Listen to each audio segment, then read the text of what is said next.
राधे राधे. मी doctor Snehal.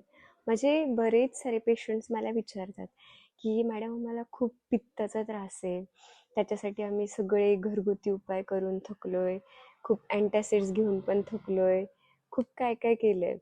तर जेव्हा त्यांना मी विचारलं की तुम्ही आहारात काय घेता, तर सगळ्यांचं कॉमन उत्तर एकच होतं की चहा.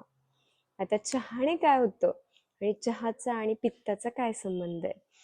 तर चहामध्ये कॅफेन आणि टॅनिन हे दोन घटक असतात. आता कॅफेन काय करतं, ते तुमच्या हायड्रेशनमध्ये प्रॉब्लेम करतं आणि चहामध्ये जे टॅनिन असतं ते तुमच्या आयर्न ॲब्सॉर्प्शनमध्ये प्रॉब्लेम करतं. मग आता ह्या दोन गोष्टी जर व्यवस्थित झाल्या नाही तर तुमच्या बॉडीचं बॅलन्स तर बिघडणारच आहे ना.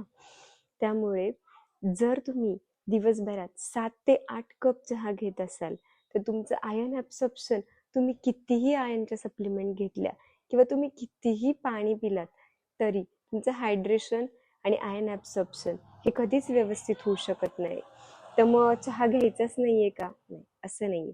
तर तुम्ही दिवसातून 1 किंवा हार्डली 2 कप चहा तुम्ही घेऊ शकता. यापेक्षा जास्त चहा घेणं